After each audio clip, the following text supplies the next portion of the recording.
नमस्कार, अपना प्रदेश उत्तर प्रदेश उत्तराखंड देख रहे हैं आप। मैं हूं आपके साथ पूजा मोहन पांडे। बुलेटिन की शुरुआत करते हुए सबसे पहले आपको बता दें, चंपावत सीट पर हो रहे उपचुनाव में मुख्यमंत्री पुष्कर सिंह धामी सहित 4 प्रत्याशियों की तकदीर आज ईवीएम में कैद हो जाएगी।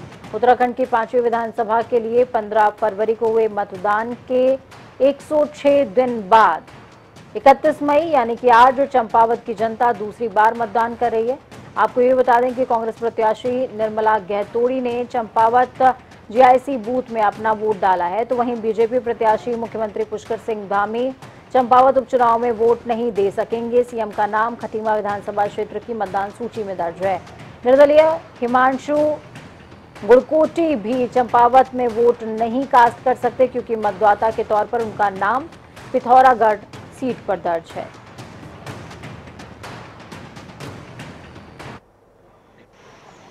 तस्वीरें भी आपको दिखा रहे हैं। देखिए, लोगों की लंबी कतार लगी हुई है। विधानसभा सीट पर उपचुनाव के लिए वोटिंग जारी है और वोटिंग के लिए सिर्फ आधे घंटे का समय बचा हुआ है। चंपावत उपचुनाव में कांग्रेस प्रत्याशी निर्मला गहतोड़ी ने चंपावत मुख्यालय के वोटिंग बूथ पर पहुंचकर मतदान किया है।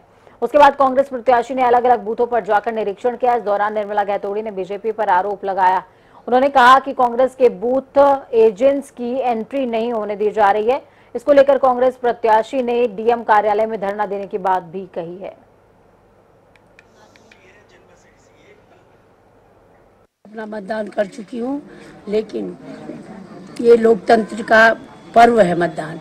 इन लोगों के द्वारा जिस तरह से गुंडागर्दी की जा रही है, बूथों को एक तरफ से सोचो कि कैप्चरिंग करने की बात कही जा रही है। मुझे अभी बनबसा से फोन आया, कैनाल में मेरे 5 बूथ है, वहाँ पर एक सुभाष थपलियाल नाम का कोई ठेकेदार है, उसने हमारे 5 बूथ के बच्चों को भगा दिया। उसने कह दिया कि भाई क्या कितने पैसे दिए, हम तुम्हें 5 गुना देंगे और तुम्हें कल नौकरी करनी है, नहीं तुम्हारा भविष्य है, मुख्यमंत्री के खिलाफ क्यों खड़े हो, तुम घरे चले जाओ, नहीं तो कल देख लेना। तो निर्मला गहतोड़ी को सुन रहे थे आप। कांग्रेस की प्रत्याशी हैं, महिला प्रत्याशी हैं, और इस दौरान उन्होंने भाजपा पर और मौजूदा प्रशासन दोनों को ही आरोपों के घेरे में लिया है। उन्होंने साफ तौर पर कहा कि जो एजेंट्स हैं उनको बूथ में एंट्री नहीं दी जा रही है। अजीत काम्बोज हमारे साथ में ग्राउंड जीरो से जुड़े हुए हैं।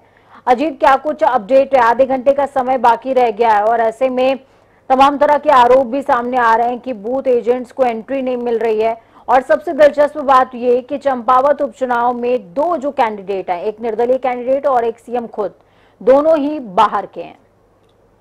बिल्कुल पूजा, अगर उत्तराखंड के चंपावत उपचुनाव की बात की जाए तो अब से कुछ ही देर बाद ठीक 5 बजे जो मतदान प्रक्रिया है वो संपन्न हो जाएगी और 5 बजे के बाद किसी को भी वोट कास्ट करने की अनुमति नहीं होगी, केवल उन लोगों को छोड़कर जो परिसर में मौजूद होंगे। और साफ है कि चुनाव की अगर बात की जाए तो सीधे तौर पर मुख्यमंत्री खुद चुनावी मैदान में उतरे हुए हैं। और आपने ठीक कहा, मुख्यमंत्री और एक और जो प्रत्याशी हैं वो दोनों ही अन्य विधानसभाओं के हैं, तो ऐसे में वो अपना वोट यहाँ पर नहीं डाल पाए हैं। लेकिन जिन्होंने वोट डाला है और जो वोट प्रतिशत निकलकर सामने आ रहा है, उम्मीद है कि 5 बजे के बाद जब कंप्लीट फिगर सामने आएंगे तो 50% से काफी ऊपर होंगे, क्योंकि जिस तरह की चुनावी प्रक्रिया चल रही है, भीड़भाड़ काफी बूथों पर नजर आ रही है। तो साफ है कि लोगों के मन में उपचुनाव को लेकर जोश जरूर भरा हुआ है और साफ है कि मुख्यमंत्री खुद चुनावी मैदान में है, तो कहीं ना कहीं इस बात को लेकर भी ज्यादा से ज्यादा मतदान होने की सूचनाएं वहां से मिल रही है।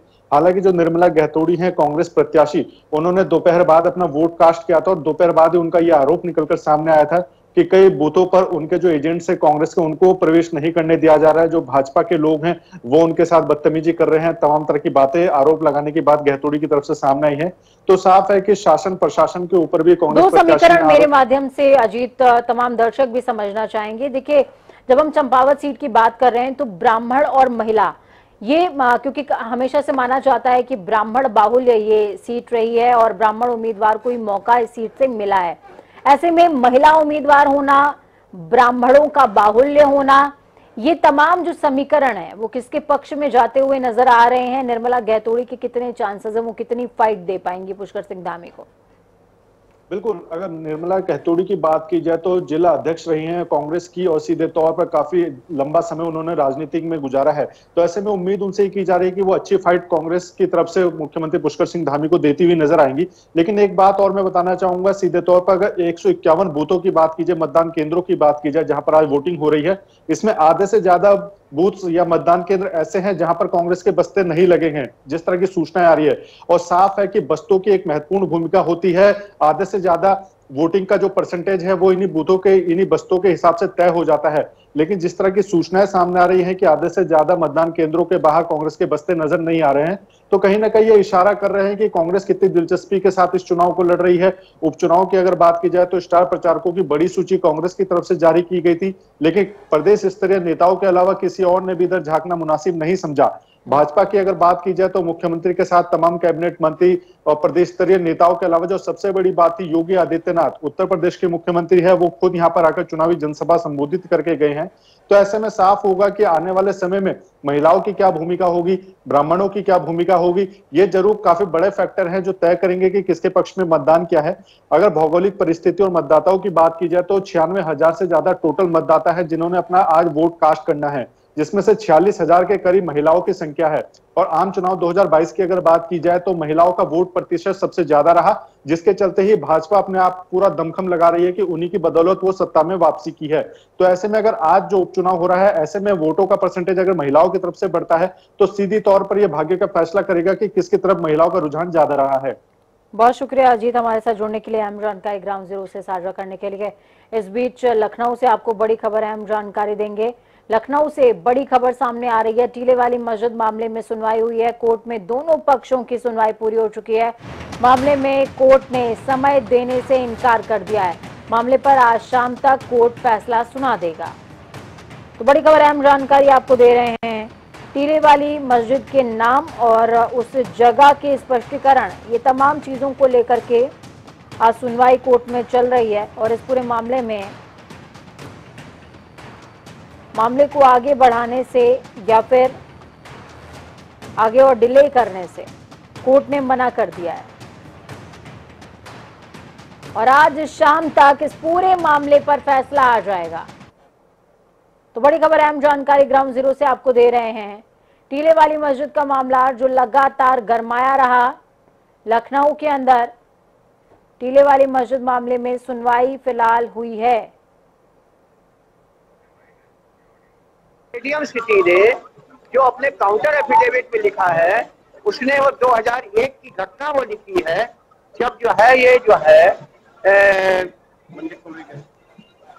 रिविजनिस्ट अब्दुल मन्नान और इनके पिता फजलुर रहमान और करीब 8-10 लोगों ने जो नेम है उसमें, बाकी करीब 100-150 लोगों ने वहां पे धावा बोल करके, वहां पे जो केजीएमसी के सर्वेंट क्वार्टर थे, वहां पे जो टीलेश्वर मंदिर था, लक्ष्मण मंदिर था, उन सबको डिमोलिश किया। तो देखिए, टीले वाली मस्जिद को टीलेश्वर मंदिर कहा जा रहा है। इस खबर पर ज्यादा जानकारी के लिए हमारे साथ में तौकीर किदवई जुड़ गए हैं। तौकीर, कोर्ट का साफ तौर पर कहना है कि मामले को अब और आगे नहीं बढ़ाया जाएगा और जो भी फैसला है, जो भी सुनवाई का निर्णय होना है, वो आज ही की तारीख में हो जाएगा और अब से कुछ ही देर के बाद। जिरह में क्या महसूस हो रहा है कि फैसला किसके पक्ष में आने वाला है, या ये विवाद भी ज्ञानवापी मथुरा और कहीं ना कहीं एक लंबी लड़ाई जो अयोध्या में चली वैसा ही कुछ देखने को मिलेगा? देखिए, मामला फिलहाल अभी जिला कोर्ट में है, तो कहीं ना कहीं लंबी तो लड़ाई नजर आ रही है, क्योंकि इसके बाद जो अपर कोर्ट है लोग वहां का रुख करेंगे। लेकिन फिलहाल जो आज की सुनवाई हुई है उसमें याचिकाकर्ता जो शिशिर चतुर्वेदी हैं, उन्होंने कहा था कि हमें पूजा के लिए यहाँ पर अनुमति दी जाए। कोर्ट से पूजा के लिए अनुमति मांगी थी और ये भी कहा था कि जो परिसर के बाहर की जगह है वहां पर पूजा करने की अनुमति दी जाए। इसी को लेकर जो ऑब्जेक्शन थी उसको स्वीकार किया गया हिंदू पक्ष की तरफ से और कहा गया है कि इसको, और खास बात है कि जो मुस्लिम पक्ष का उसका आरोप है कि उसकी पूरी बात नहीं सुनी गई है। जिसमें जो सुल्तान नाम है उन वकील का, जो मुस्लिम पक्ष के वकील है, और जो बात हो रही है मौलाना मन्नान की, अब्दुल मन्नान की, जो इस मस्जिद के मुतवल्ली हैं, उन्होंने भी आरोप लगाया था कि इस प्रकरण को बेवजह तूल दिया जा रहा है, क्योंकि पहले ही इस पर क्लियर हो चुका है कि ये मस्जिद है। सरकारी दस्तावेजों में भी इसे मस्जिद के तौर पर दर्ज किया गया है। लेकिन कोर्ट की सुनवाई पूरी हो चुकी है और कोर्ट ने किसी भी तरह की आगे की दलील सुनने से इनकार किया है और माना जा रहा है कि 1 से 1.5 घंटे बाद फैसला आ जाएगा कि आखिर वहां पर पूजा की अनुमति मिलती है या नहीं मिलती है। लेकिन हिंदू पक्ष ने फिलहाल जो परिसर के हिस्से में मंदिर बनाने और उसमें पूजा करने के लिए अनुमति मांगी है, तो माना यह भी जा रहा है कि शायद जो मंदिर के परिसर के बाहर का हिस्सा है, जो मस्जिद के बाहर का परिसर का हिस्सा है, उसमें अनुमति मिलने की आशंका जताई जा रही है। बहुत शुक्रिया तौकीर, हमारे साथ जुड़ने के लिए, अहम जानकारी साझा करने के लिए। तो आशंकाओं से भरा हुआ ये पूरा निर्णय, लेकिन सबसे बड़ी बात यह है कि जब निर्णय सामने आएगा तभी चीजें क्लियर हो पाएंगी। खबरों में आगे बढ़ते हैं। मुख्यमंत्री योगी आदित्यनाथ ने वर्चुअल संवाद के जरिए गरीब कल्याण योजना के लाभार्थियों से बातचीत करी है और इस दौरान सीएम योगी के साथ दोनों डिप्टी सीएम केशव प्रसाद मौर्य और ब्रजेश पाठक भी मौजूद रहे। सीएम योगी ने सरकार की योजनाओं का जिक्र करते हुए केंद्र और राज्य की योजनाओं का समावेश करते हुए उनकी उपलब्धियों को बताया।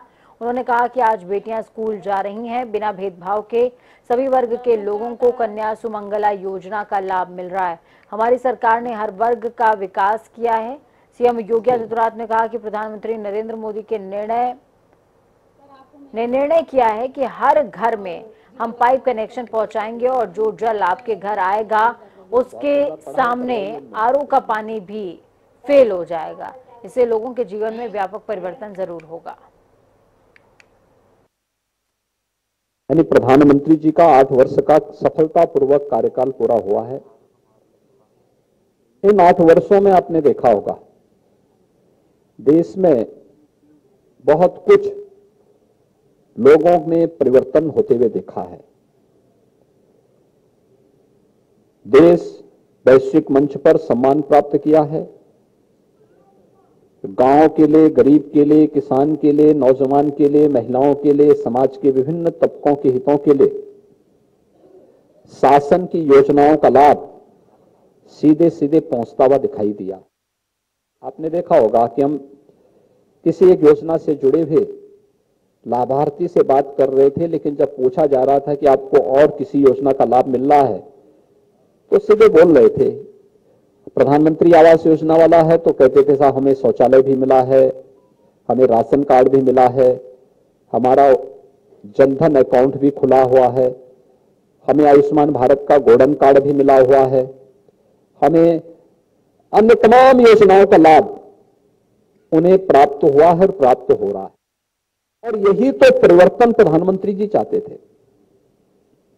उन्होंने 2013-14 में जनता के सामने जो नारा दिया था, सबका साथ सबके विकास का, इस सबका साथ और सबके विकास का ये नारा आज इस रूप में हम सबके सामने आया है कि जिसके साथ देश की 140 करोड़ जनता का विश्वास भी जुड़ा है और सबका सामूहिक प्रयास भी जुड़ा हुआ है। एक शौचालय निर्माण की प्रक्रिया नहीं थी, बल्कि इसने व्यक्तिगत जीवन में और उसकी गरिमा में भी वृद्धि करने का कार्य किया।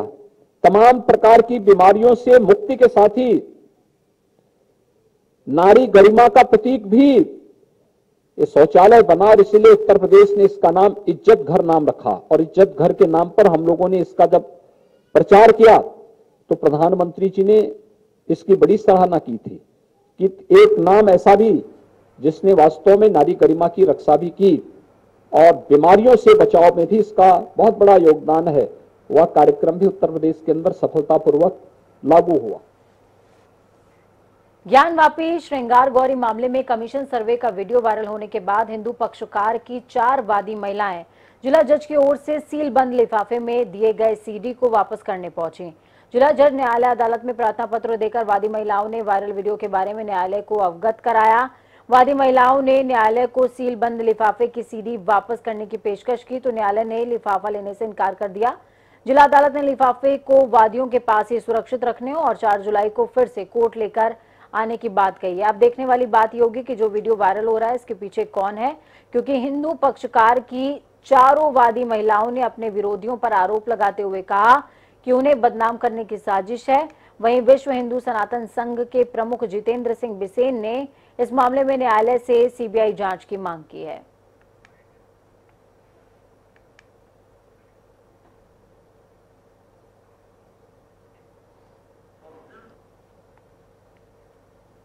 मतलब हम लोग सरेंडर करने गए थे लेकिन माननीय जज ने नहीं लिए।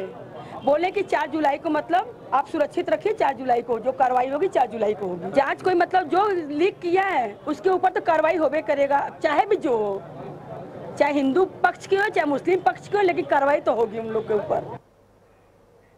वाराणसी में ज्ञानवापी मस्जिद केस की सुनवाई के बीच आज वकीलों ने सड़क पर उतरकर विरोध प्रदर्शन किया है।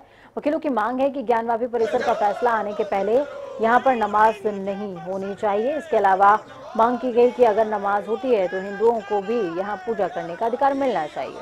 यही नहीं, वकीलों ने ये भी मांग रखी है कि इस पूरे मामले की सुनवाई स्वयं सुप्रीम कोर्ट को ही करनी चाहिए। मीडिया रिपोर्ट्स के मुताबिक ज्ञानवापी केस को लेकर माहौल गर्म है। मस्जिद मामले में लीक वीडियो को लेकर के भी नया विवाद तेज हो गया है। दोनों पक्षों के एक दूसरे पर वीडियो लीक करने का आरोप है ताकि ये केस कमजोर हो सके।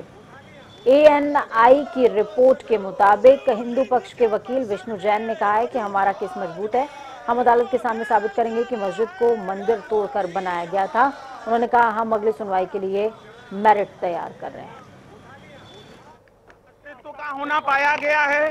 कल जो एक मीडिया में वीडियो जारी किया गया है, उस वीडियो से भी स्पष्ट है कि वहां पर शिवलिंग प्राप्त हुआ है।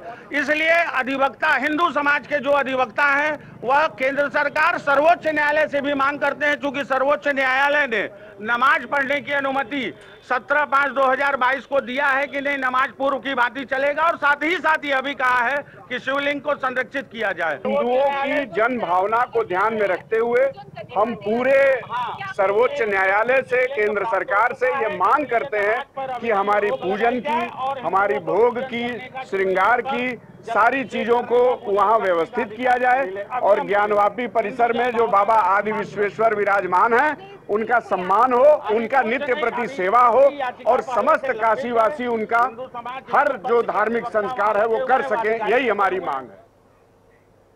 राज्यसभा की 11 सीटों पर 10 जून को होने वाले चुनावों के लिए भाजपा के 8 प्रत्याशियों ने आज विधानसभा में नामांकन किया। इस दौरान मुख्यमंत्री योगी आदित्यनाथ, डिप्टी सीएम केशव प्रसाद मौर्य और ब्रजेश पाठक, भाजपा प्रदेश अध्यक्ष और जल शक्ति मंत्री स्वतंत्र देव सिंह मौजूद रहे। राज्यसभा चुनावों के लिए भाजपा प्रत्याशी के तौर पर नामांकन करने वालों में पूर्व प्रदेश अध्यक्ष डॉक्टर लक्ष्मीकांत वाजपेयी, पूर्व विधायक डॉक्टर राधा मोहन दास अग्रवाल, राज्यसभा सदस्य सुरेंद्र सिंह नागर, बाबूराम निषाद, दर्शना सिंह, संगीता यादव, डॉक्टर के लक्ष्मण और मिथिलेश कुमार शामिल रहे हैं।